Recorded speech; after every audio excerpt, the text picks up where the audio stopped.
Amém. A paz do Senhor, igreja. Que prazer, que privilégio estar com vocês nesta noite.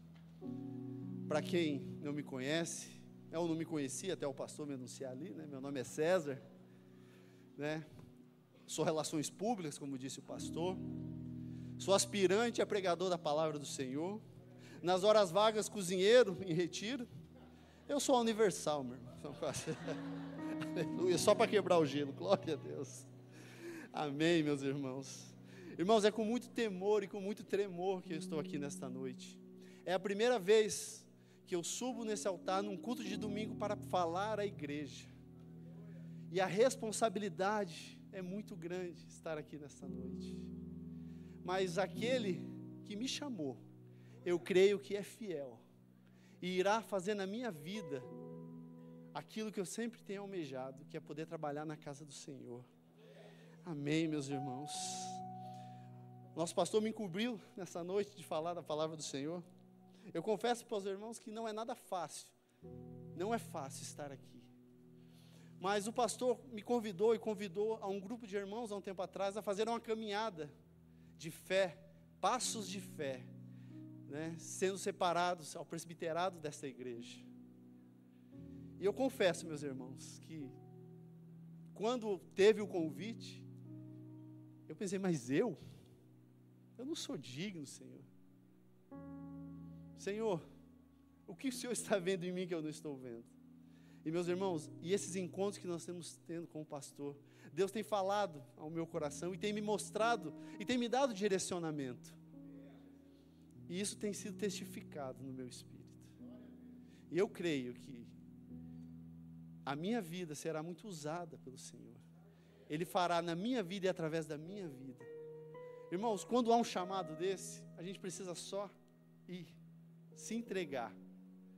Porque não é do nosso próprio entendimento, não é da nossa própria mentalidade. As coisas não fluem porque nós queremos, mas sempre há uma direção do Espírito Santo do Senhor. Aquele que chama para a obra, capacita. Ele nunca vai nos desamparar. E Ele não colocará pessoas que irá denegrir o seu nome. Então, meus irmãos, é com muito temor que eu estou aqui nesta noite. A responsabilidade de estar aqui nesta noite não é simplesmente em trazer uma palavra, né? Trazer palavras eloquentes, palavras bonitas, fazer com que a igreja se emocione. Não é esse o intuito. Subir aqui, a responsabilidade vai muito além disso. Vai de quem está aqui com o microfone nessa noite. Vai quem está pregando. E quando nós lemos o apóstolo Paulo falando a Timóteo, que diz, se alguém almeja o episcopado, de fato, excelente obra almeja. E ele continua o texto listando uma série de características de que o candidato, podemos assim dizer, deve cumprir, deve se enquadrar. E quando a gente lê essas características, uma delas fala de habilidade, que é ser apto ao ensino. Todas as outras são traços de caráter. Irmãos, traços de caráter. E o caráter, você não tem uma habilidade. Ou você tem, ou você não tem. Agora vocês entendem a responsabilidade que eu falo de estar aqui? Porque eu estando aqui, eu preciso ter um caráter digno de aprovação do Senhor. Não é algo que eu possa fazer simplesmente com os meus próprios lábios. E quando eu leio esse texto, né, e ele continua falando de todas as características, eu acho que a primeira delas já engloba todas as outras. Paulo diz, é necessário, pois, que o bispo seja irrepreensível. Irmãos, irrepreensível, aqui já diz tudo. Ou você é, ou você não é. Então, irmãos, é com muito temor que eu estou aqui nessa noite para compartilhar, trazer uma palavra do Senhor para vocês. Né? Só que eu queria fazer só mais um comentário a respeito desse texto. Todos esses traços de caráter, ele já não deveria ser intrínseco de nós cristãos? Isso já não deveria ser natural de nós? Por quê? Somente um pregador, um diácono, um obreiro na casa do Senhor precisa desses traços de caráter. Não. Isso já deve ser natural do ser humano. Aquele que aceita Cristo, que confessa Ele como o único e suficiente Salvador da sua vida, precisa olhar para si mesmo e verificar se o seu caráter, ele atende esses pré-requisitos. Porque o Senhor, Ele olha o nosso coração, Ele não olha o externo, Ele olha o interno. Então, meus irmãos, que nesta noite, eu, junto com vocês, nós possamos ouvir do Senhor o que Ele tem para nos falar, e que isso toque aos nossos corações. E se existe alguma área que a gente precisa melhorar, que o Senhor venha e fale aos nossos corações. Irmãos, a dificuldade, o medo que eu tenho, é justamente disso. Eu sou irrepreensível aos olhos do Senhor? Eu tenho certeza que não. Mas eu estou caminhando numa busca incessante por santidade. E é isso que eu convido a todos nessa noite, que nós juntos possamos andar em unidade, juntos, buscando o caráter que agrade o coração do Senhor. Amém?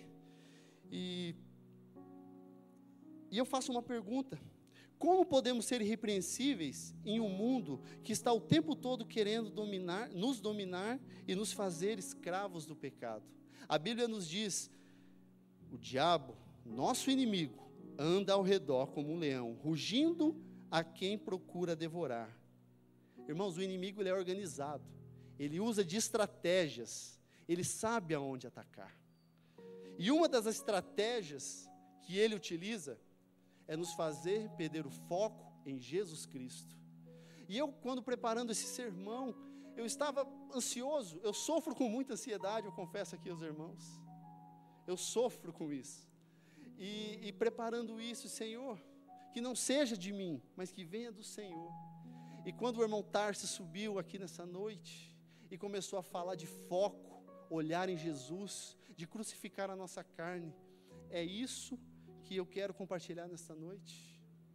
E isso testificou o meu coração, que é do Espírito, não é de mim. Então, eu convido vocês nessa noite a abrir o coração, que vocês possam ouvir, que possam se alimentar desta palavra, e que juntos venhamos crescer em unidade. Amém, meus irmãos? Glória a Deus. Dito isso, vamos, ao texto. Abram suas Bíblias, irmãos, em Mateus, no capítulo 14, versículos 22 ao 33. Evangelho de Mateus, capítulo 14. Vamos ler do 22 ao 33.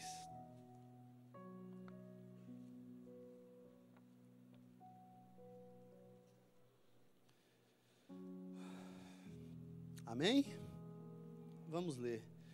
Versículo 22 diz assim: logo em seguida, Jesus insistiu com os discípulos para que entrassem no barco e fossem adiante dele para o outro lado, enquanto ele despedia a multidão. Tendo despedido a multidão, subiu sozinho a um monte para orar. Ao anoitecer, ele estava ali sozinho, mas o barco já estava a considerável distância da terra, fustigado pelas ondas, porque o vento soprava contra ele. Alta madrugada, Jesus dirigiu-se a eles andando sobre o mar. Quando viram andando sobre o mar, ficaram aterrorizados e disseram: é um fantasma? E gritaram de medo. Mas Jesus imediatamente lhes disse: coragem, sou eu, não tenham medo. O Senhor, disse Pedro, se és tu, manda-me ir contigo ao teu encontro sobre as águas. Venha, respondeu ele. Então Pedro saiu do barco, andou sobre a água e foi em direção a Jesus. Mas quando reparou no vento, ficou com medo e, começando a afundar, gritou: Senhor, salva-me! Imediatamente Jesus estendeu a mão, o segurou e disse: homem de pequena fé, por que você duvidou? Quando entraram no barco, o vento cessou. Então os que estavam no barco adoraram, dizendo: verdadeiramente, tu és o Filho de Deus. Aleluia. Irmãos, só para contextualizar esse capítulo 14, logo após Jesus ficar sabendo da morte de João Batista, ele se retira e vai a um lugar para orar. Mas as pessoas descobrem o lugar que ele estava e o seguem, e vão até lá. E Jesus, vendo aquela multidão, ele se compadece daquelas pessoas, e ele vai orar por aquelas pessoas, né? E os discípulos, ao perceberem o passar da hora, falam: Senhor, libera esse povo para que eles possam ir para casa, se alimentar, né, possam descansar.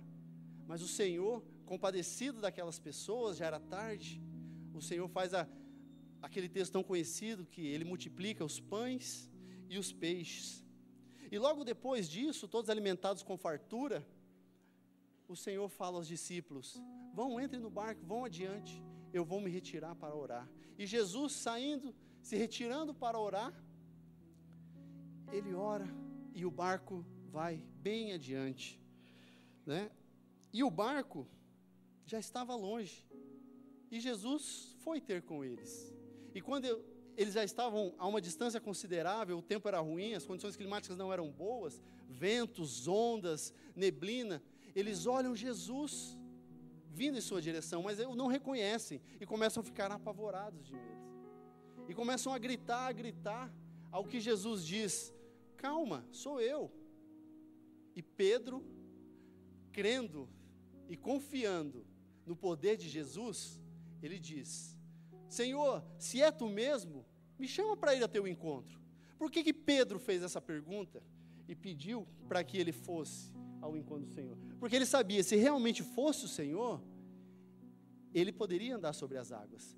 Então a fé de Pedro, naquele momento, confiava no Senhor.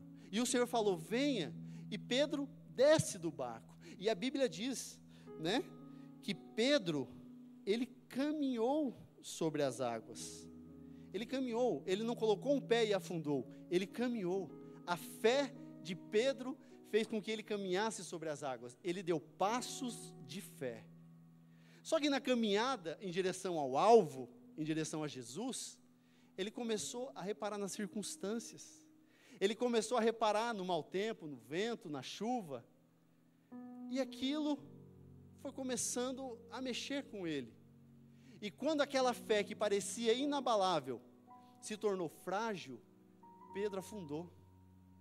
E quando Pedro afundou, ele clama por socorro. E Jesus o resgata. Irmãos, aqui tem algo muito interessante. Que Pedro, ele caminhou sobre as águas. Assim é a nossa vida. É a nossa caminhada com Jesus. Tem momentos em nossa vida que nós caminhamos confiantes, que nós vamos dando passos de fé e caminhando, e tudo está bem, porque os nossos olhos estão em Cristo. Os nossos olhos, eles não estão nas circunstâncias, os nossos olhos não estão no vento forte, os nossos olhos não estão nas preocupações do dia a dia, porque nós estamos confiando no Senhor, e confiando que o Senhor irá nos receber de braços abertos. Mas quando a nossa fé, assim como a de Pedro, aquela fé forte, que por um momento parecia inabalável, ela começa a se tornar frágil, aquilo vai nos abatendo. E as circunstâncias que antes pareciam, né, estarmos blindados, ela começa a ter um peso sobre as nossas vidas. E nós começamos a partir desse momento, tirar os olhos de Cristo, perder o foco, e a gente começa a afundar. Irmãos, é algo muito interessante, porque quando o Senhor nos chama para caminhar com Ele, Ele nos dá todas as condições de sermos conduzidos por Ele. Nós temos ferramentas, nós temos subsídios, assim dizemos, nós temos a palavra, nós temos a intimidade com o Senhor, nós temos relacionamento com o Espírito Santo. Mas por que nos deixamos nos abater pelas circunstâncias? Porque somos falhos, porque somos fracos, porque somos pecadores. Não há nada, irmãos, nada que possamos fazer com a força do nosso próprio braço. Não há nada que possamos fazer com o nosso próprio entendimento. Quando o Senhor não está à frente, nós não vamos conseguir, irmãos. Podemos até começar, podemos até tentar, Mas em dado momento da caminhada, nós vamos cair, nós vamos afundar. Porque os nossos olhos não estão em Cristo. E é isso que precisamos buscar nesta noite. E não só nesta noite, no começo da semana, no meio da semana, no fim de semana. Buscar manter os olhos em Jesus Cristo. Irmãos, Jesus não prometeu que a caminhada com Ele seria fácil. Ele não falou que seria um caminho reto, que seria um caminho plano, sem nenhum tipo de obstáculo, sem nenhum tipo de circunstância, não. Ele falou que o caminho seria difícil, mas Ele venceu o mundo. Ele preparou um caminho que Ele irá caminhar conosco. Ele não nos deixa sozinho. Ele não permite que um filho dele caminhe sozinho. Quando nos afastamos da presença do Senhor, somos nós que colocamos barreiras. O Senhor nunca se afasta da gente. O nosso Deus é um Deus imutável. Ele permanece no mesmo lugar, Ele permanece da mesma forma, e Ele está à nossa disposição, para que nós venhamos com o coração arrependido, nos converter dos nossos maus caminhos. Então, quando a gente se afasta da presença do Senhor, nós vamos colocando barreiras.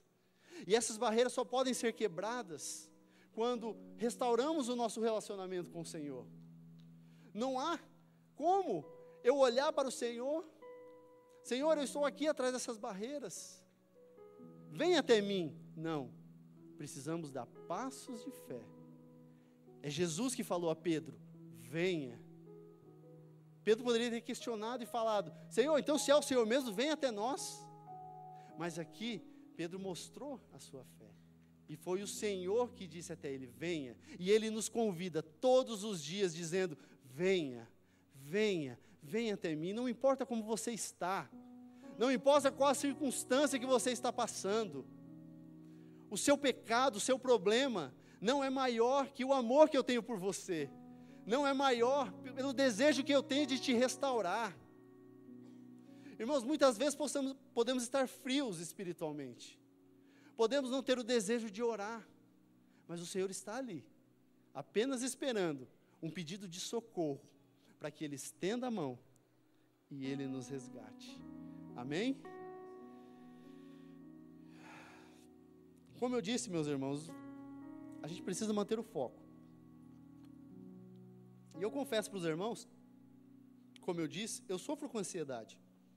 E estar aqui nesta noite, quando o pastor me fez o convite, eu falei para ele, tem que avisar pelo menos com 6 meses de antecedência. Ele não pode avisar. E o inimigo, ao longo desse tempo, ele tentou tirar o meu foco, irmãos. Eu estou aqui com o coração aberto falando para vocês. Ele tentou tirar o meu foco de todo quanto é jeito. Irmãos, eu tive problemas para resolver de ordem familiar, eu tive problemas para resolver de ordem profissional, e eu tinha que preparar um esboço para pregar para a igreja. Irmãos, e não é fácil, nós já falamos isso. E foi engraçado que hoje, só fazendo um parênteses aqui, a bateria do meu carro, mais ou menos, disse assim, eu não vou falar quando eu vou falhar, mas haverá sinais. E a bateria do meu carro começou a dar sinais. Né? E hoje eu fui fazer um passeio em família, nós fomos almoçar no shopping, tudo. E eu falei para minha esposa, vamos deixar o carro estrategicamente preparado, porque se ele engasgar aqui, a gente dá um tranquinho e vai embora. E foi isso que fizemos, entramos, tudo, e eu assim, né, que nada aconteça. Né? Pátio do shopping cheio, tudo. Irmãos, quando eu fui para o carro, que eu fiz o TEC, só foi o TEC. Não pegou. Mas até então eu falei também, pô, não vou acreditar tudo na conta do inimigo. Né? Sei que bateria velha também tem que ser trocada. Né? Então, vamos lá. Falei para minha esposa, entra no carro, eu vou empurrar, você ajeita o carro para mim, e aí a gente dá o tranco e vai embora. E aquela olhada, né, pro shopping, assim, né, lotado, porque quem vai em shopping, assim, né, você tem que manter uma postura. E aí tá, falei para minha esposa, amor, solta o freio de mão e põe em neutra. Amor, eu vou contar. E aí, eu comecei a empurrar o carro, e o carro não ia. E ela com uma cara assustada, porque se estava com o freio de mão abaixado, em ponto morto, o carro vai. planinho, não era subida, não ia fazer muito esforço empurrando o carro, e o carro não ia. E ela olhando para mim, eu olhando para ela, eu falei, não é possível que agora deu outro problema mecânico. Mas eu ainda falei, não vou acreditar na conta do inimigo. Por quê? Porque carro não é tão velho, não é tão novo assim. Acontece. Não podemos espiritualizar tudo, aqui é uma lição, não podemos espiritualizar tudo. E aí eu empurrando, o carro não ia, aí eu cheguei até a janela, eu fui ver o que estava acontecendo. A minha amada esposa estava com o pé no freio. Aí eu falei, agora é obra do inimigo. Aí eu orei para repreender, né? Mas resolvido o problema, conseguimos, dei um tranquinho no carro e fui embora. E ele está ali do lado na descida, né? Quando acabar o culto, que a missão for cumprida aqui, eu sei que eu vou dar um tranquinho e vou embora. E amanhã eu troco a bateria, em nome de Jesus.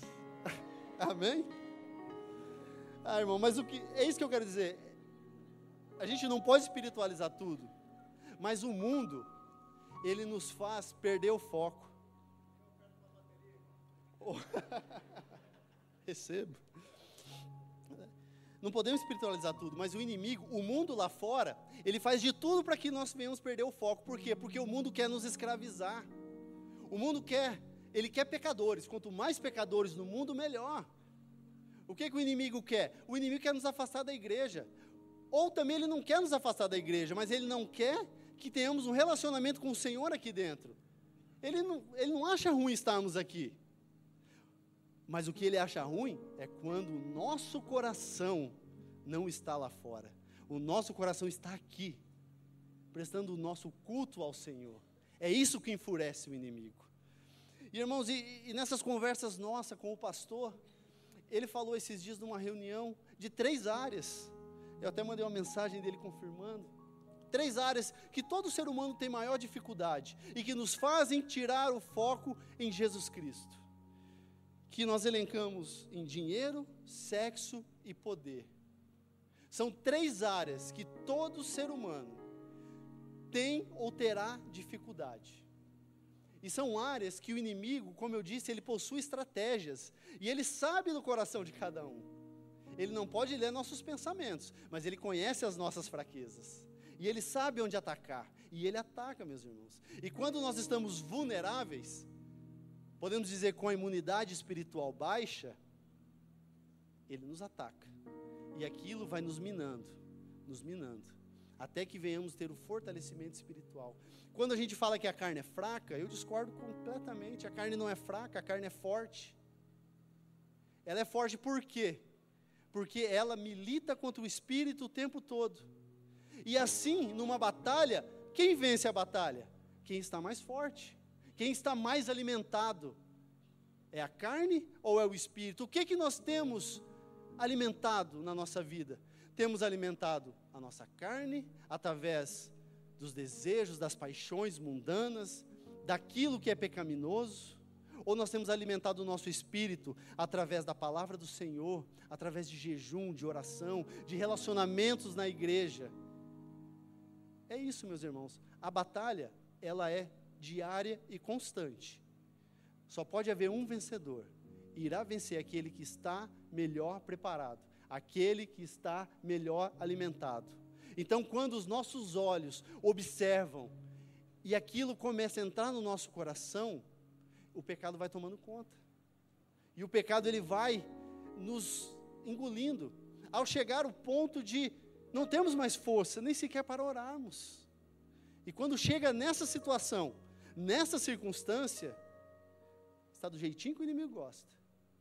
Mas quando a gente resolve dar um basta, fala, não, Senhor, eu a partir de agora, eu me rendo aos teus pés. Eu quero me converter ao Senhor verdadeiramente. Eu não quero ser apenas uma carcaça, uma carapuça. Eu quero que o meu coração seja encontrado santo. Eu quero que os meus pensamentos sejam pensamentos que agradem ao Senhor.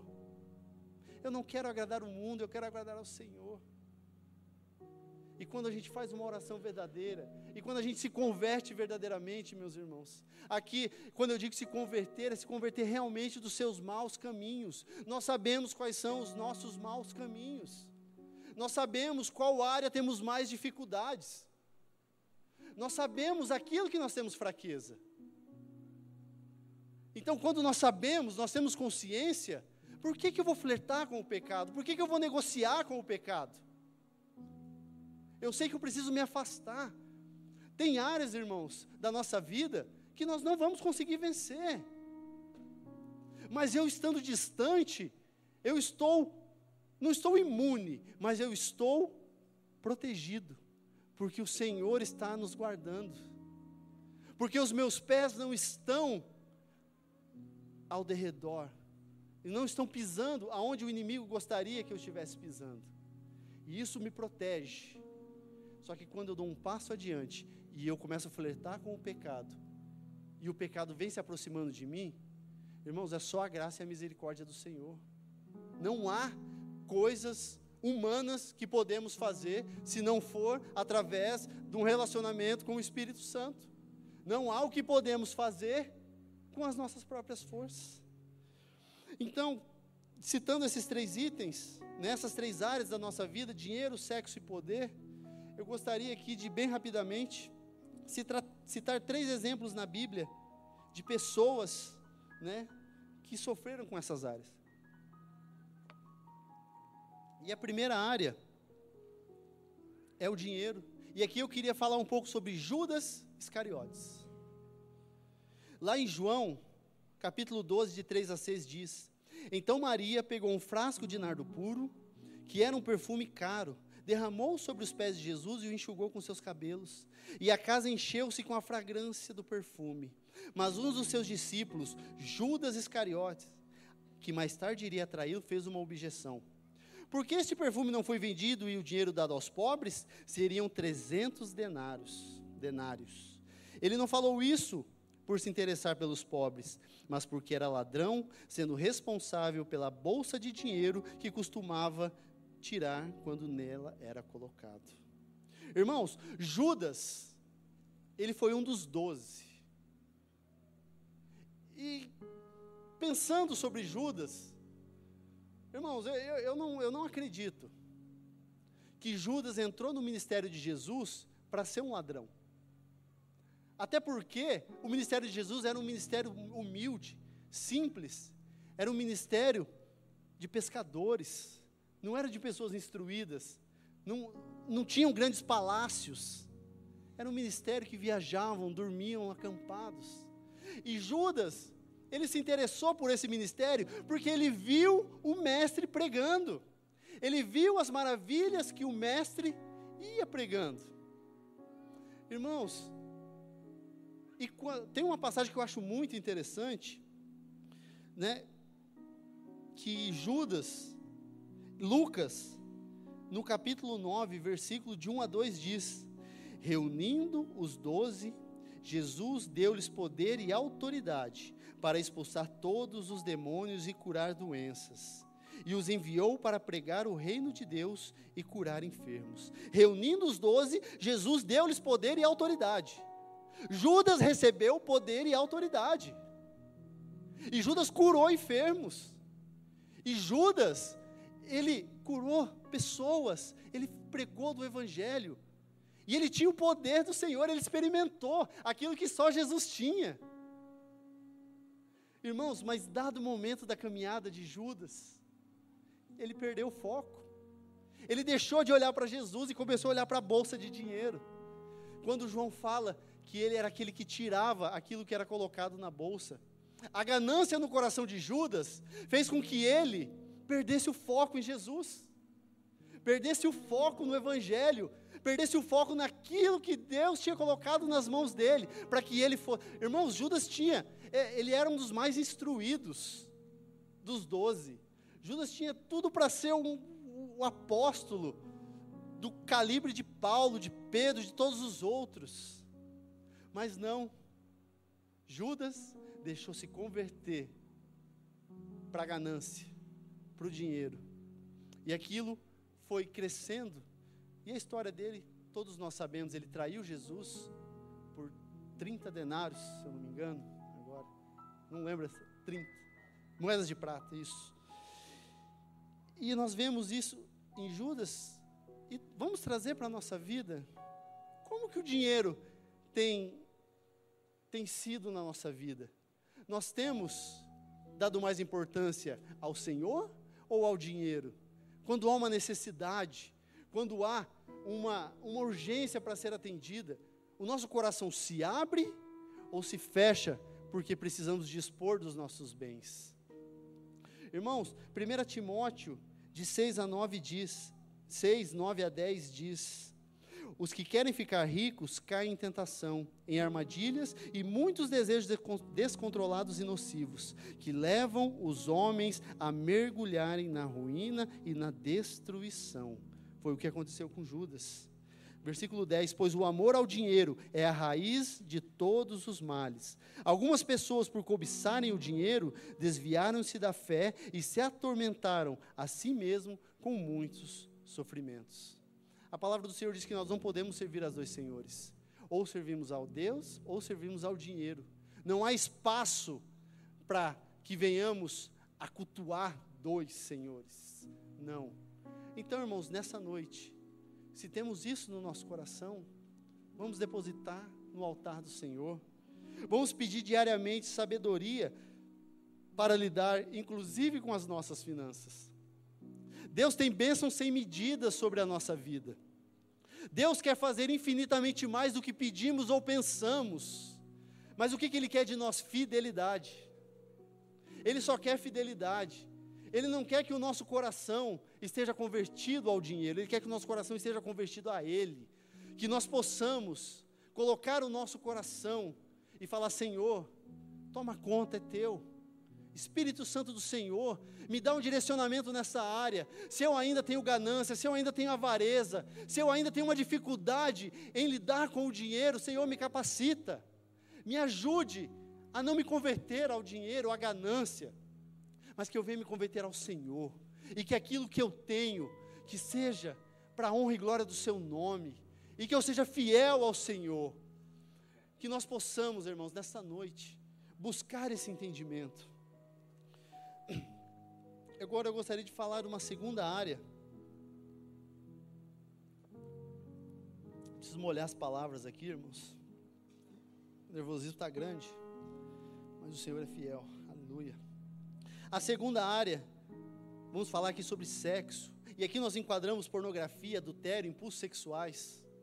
E aqui nós vamos falar de um homem que foi chamado segundo o coração de Deus. E esse homem é Davi. Irmão, Davi agradou ao Senhor. Imagina, irmãos, Deus olhar para você e falar: você é a pessoa segundo o meu coração. Se Deus falar isso para nós, é porque algo de bom nós temos, e Ele vê isso em nós. Mas isso não impediu com que Davi pecasse. E lá em 2 Samuel, no capítulo 11, de 2 a 4, diz: uma tarde Davi levantou-se da cama e foi passear pelo terraço do palácio. Do terraço viu uma mulher muito bonita tomando banho, e mandou alguém procurar saber quem era ela. Disseram-lhe: é Batseba, filha de Eliã, e mulher de Urias, o hitita. E mulher de Urias. Davi premeditadamente disse: tragam ela a mim. E o que Davi fez? Deitou-se com ela. Irmãos, pensando não haver mais nada, a história de Davi nós já conhecemos, né? Batseba engravidou. Ele tentou com que o servo fosse para casa, para que o seu pecado houvesse um plano, uma forma dele esconder. O servo dele fiel permaneceu à porta do palácio, não foi para casa, não se deitou com a sua esposa, para que pudesse dar um entendimento que aquele filho era dele. Então o que Davi fez? Davi pediu para que esse soldado fosse colocado no lugar mais perigoso, no fronte de batalha, para que ele morresse. E assim foi. Então Davi adulterou e Davi assassinou aquele homem. Irmãos, mas Davi tomou consciência do seu pecado quando o profeta foi até ele e fez aquela analogia. Ele entendeu e ele se converteu ao Senhor. Porque Davi era um homem temente a Deus. Mas o final do capítulo diz, versículo 27, mas o que Davi fez desagradou ao Senhor. Irmãos, não é porque nós estamos numa condição espiritual, podemos dizer assim, que nos sentimos fortes, que nós estamos livres do pecado. Não, o pecado vem todo dia à nossa porta, e ele vem bater, e ele vem nos convidar, para que venhamos até ele. E a menor brecha que a gente dá, o pecado vai entrar. Irmãos, o que eu acho muito interessante na história de Davi, diferente da história de Judas, é que Davi reconheceu o seu erro, e ele se arrependeu verdadeiramente. E disso eu tenho certeza que o Senhor se agradou, porque Davi reconheceu o seu pecado, ele se converteu dos seus maus caminhos, e ele voltou para os braços do Senhor. Só que é muito interessante, irmãos, que isso não nos dá liberdade para pecarmos. Não é porque que eu vou pecar, eu vou me arrepender, e o Senhor vai me aceitar, e tudo vai ficar bem. Não, o pecado de Davi teve consequências. E quando a gente continua a leitura, a gente percebe o que aconteceu, quanta desgraça houve na família de Davi. O pecado, ele não ficou impune. O filho que ele teve com Batseba morreu. O seu filho, só achar o nome do menino aqui, o seu filho Amon abusou da sua meia-irmã Tamar. Teve um abuso entre irmãos. O seu outro filho, Absalão, revoltado com isso, foi e matou o seu irmão. E depois ele fugiu e depois usurpou o trono do pai e tentou capturar o pai. Irmãos, olha a desgraça que o pecado fez na vida de Davi. E o pecado, ele tem consequências. E nós não estamos isentos disso.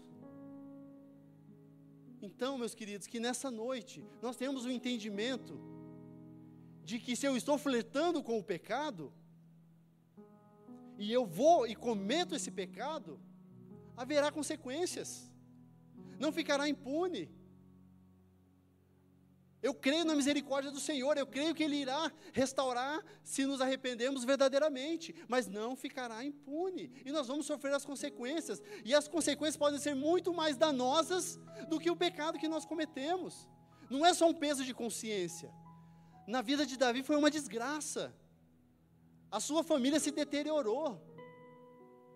Então, meus queridos, que nessa noite, eu junto com os irmãos, faço um apelo, para que nós juntos venhamos a nos arrepender verdadeiramente, que nós juntos venhamos entregar o nosso coração ao Senhor, e falar: Senhor, se há algo em mim que não te agrada, me restaura, me cura nesta noite. Não saia daqui, meu irmão, com a consciência pesada, com o pecado te perseguindo, te segurando. Não, meus irmãos, coloque aqui no altar do Senhor, que Ele irá te restaurar. Irmãos, todos os dias eu coloco no altar do Senhor, eu falo: Senhor, o Senhor conhece as áreas da minha vida, e eu verbalizo essas áreas que eu tenho dificuldade, para que o Senhor possa me fortalecer, porque eu sei que quando eu saio de casa, eu vou para um campo de batalha. Eu sei que quando eu vou para o meu trabalho, eu sei que quando eu viajo, que eu trabalho viajando, eu estou indo para um campo de batalha. Mas eu sei que eu tenho uma esposa e uma filha na minha casa. E eu sei que cada um de vocês aqui, cada um de nós temos família, temos esposas, aqueles que ainda são solteiros, temos um relacionamento com Deus. Deus tem que ser o primeiro. O nosso relacionamento com o Senhor, ele tem que ser a premissa das nossas vidas. Precisamos nos alimentar da palavra do Senhor para nos fortalecermos. Irmãos, precisamos reconhecer que temos áreas que somos vulneráveis e não podemos negociar com o pecado. O pecado não pode ser negociável na nossa vida. O pecado tem que ser barrado. Não. Não. Precisamos saber dizer não. Mas um não que não vem de nós, vem do Espírito. Um não que quando aquilo for ofertado, que quando o impulso vier, a nossa carne latejar, você colocar o seu joelho no chão e orar ao Senhor, fala: Senhor, eu não sou digno, eu não tenho forças. O presbítero Henrique esses dias ministrou aqui, que nós precisamos pedir e clamar ao Senhor, para Ele nos dar força até para buscarmos Ele. Porque Jesus, o nosso Criador, Deus, sabe que nós precisamos de força para buscá-lo. Que nós não conseguimos porque somos humanos, somos falhos, somos pecadores. Que a nossa oração seja essa: venhamos a nos converter e que o Senhor nos dê graça, nos dê força e que a misericórdia dele esteja sobre as nossas vidas. Irmãos, não vamos negociar com o pecado.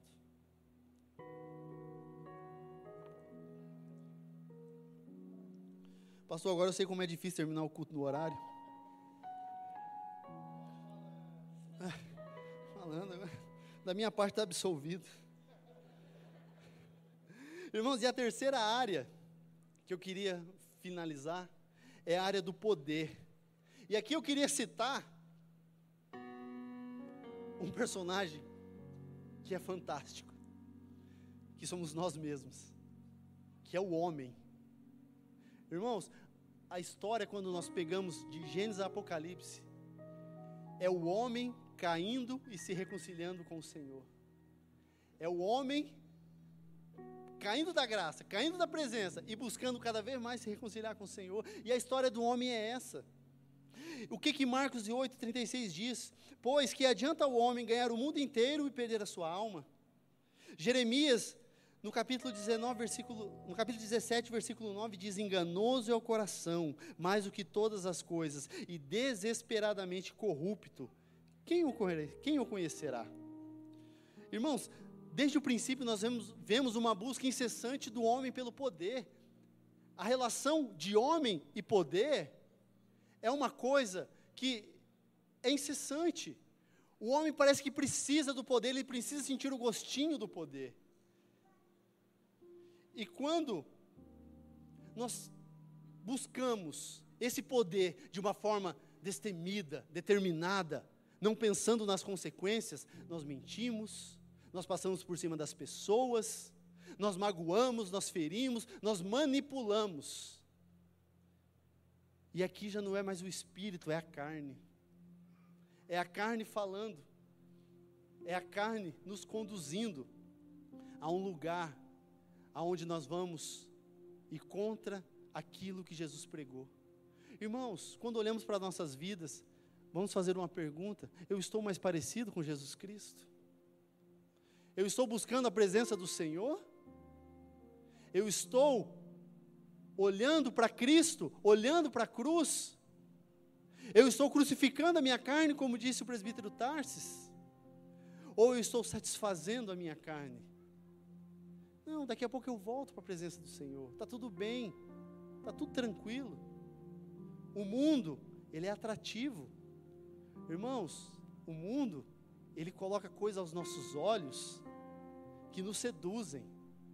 Só que ele nos leva para um caminho de perdição.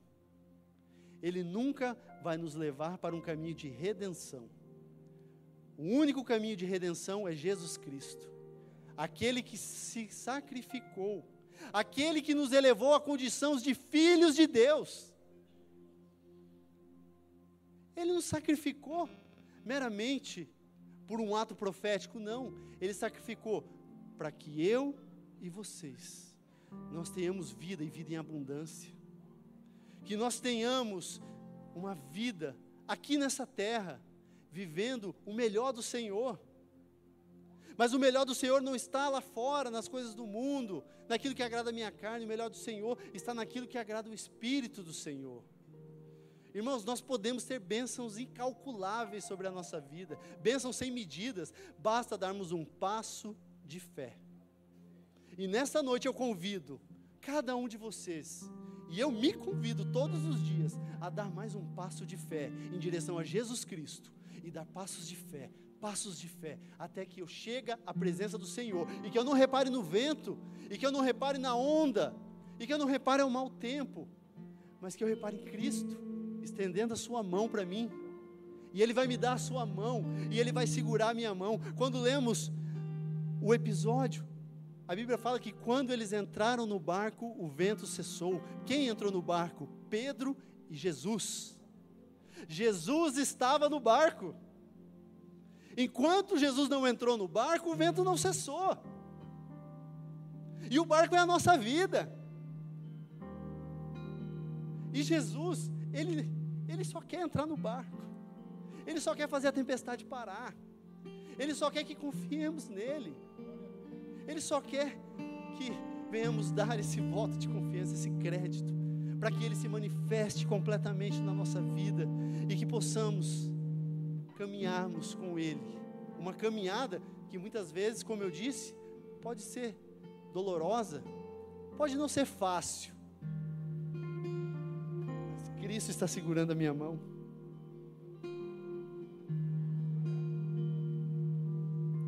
E Ele não solta a nossa mão, Ele continua segurando firme e fala: filho, eu estou aqui. Não há depressão, não há ansiedade, não há problemas maior do que eu tenho para te oferecer. O amor nos basta, o amor do Pai nos basta, somente isso, meus irmãos.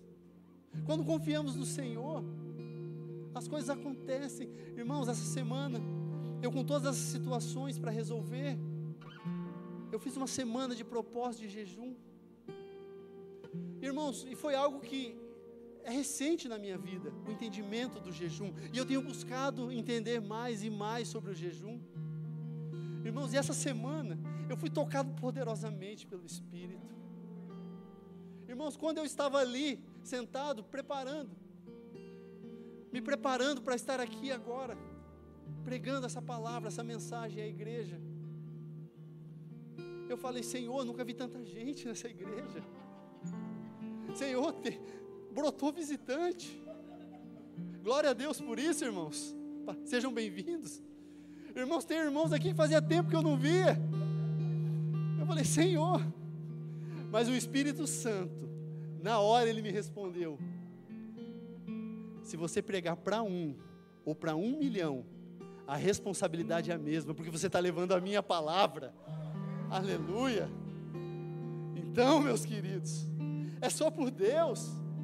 E essa última canção, antes do sermão, foi ministrando ao meu coração, e eu fui tendo a tranquilidade que eu precisava para estar aqui nessa noite.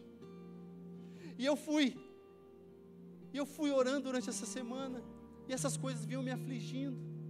Irmãos, já é 9 horas, estou finalizando, e eu vou finalizar dizendo que as 3 coisas que eu orei essa semana, a terceira delas está se concluindo nesta noite. As portas se abriram, porque eu confiei no Senhor, e eu me rendi aos pés do Senhor.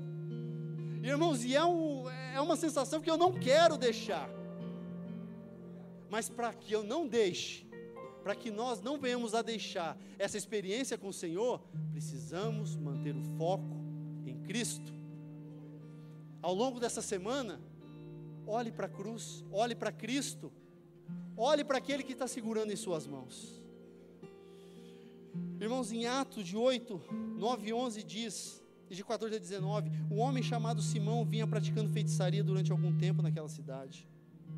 Impressionando todo o povo de Samaria, ele se dizia muito importante, e todo o povo, do mais simples ao mais rico, dava-lhe atenção e exclamava: este homem é o poder divino, conhecido como grande poder. Eles o seguiam, pois ele os havia iludido com mágica durante muito tempo.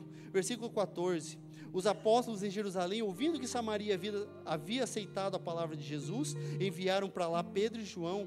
Ao chegarem, oraram para que eles recebessem o Espírito Santo, pois o Espírito Santo não havia descido sobre nenhum deles, tinha apenas sido batizado em nome do Senhor. Então Pedro e João lhes impuseram as mãos ao povo, e eles receberam o Espírito Santo. Vendo Simão que o Espírito era dado com a imposição de mãos dos apóstolos, ofereceu-lhes dinheiro, e disse: dai-me também este poder, para que sobre quem eu impuser as mãos, receba o Espírito Santo. Irmãos, aqui, Simão, nessa narrativa, não estava interessado em ser um instrumento do Senhor, ele estava interessado em iludir o povo. Ele queria o poder da imposição de mãos, para que ele continuasse sendo a última bolachinha do pacote, digamos assim. Ele queria ser aquele que era ovacionado. E se a gente continuar a leitura, a gente vê que Pedro o repreende. Irmãos, relação homem e poder, que não venhamos a nos seduzir pelo poder, mas que venhamos a colocar a nossa confiança no Senhor, e saber que toda autoridade não provém de autoridades humanas, provém do Senhor, provém do Senhor, para que nós possamos liberar palavras de cura, palavras de ânimo, de regozijo, de louvor para o Senhor. As pessoas não estão carentes de festas, elas estão carentes de evangelho, elas estão necessitadas, elas estão com sede, mas não é uma sede que um copo de água gelado vai matar, não é uma sede que somente o Espírito Santo do Senhor irá conduzi-las a um lugar onde não terão mais. Irmãos, que nós venhamos nessa noite ter a consciência, que nós venhamos a sermos servos, assim como Cristo foi servo. Que nós venhamos nessa noite entender que o propósito das nossas vidas não é agradar ao mundo, é agradar ao Senhor. E Jesus nos comissionou para que nós pregássemos o seu evangelho, que nós venhamos a falar do seu amor para as outras pessoas.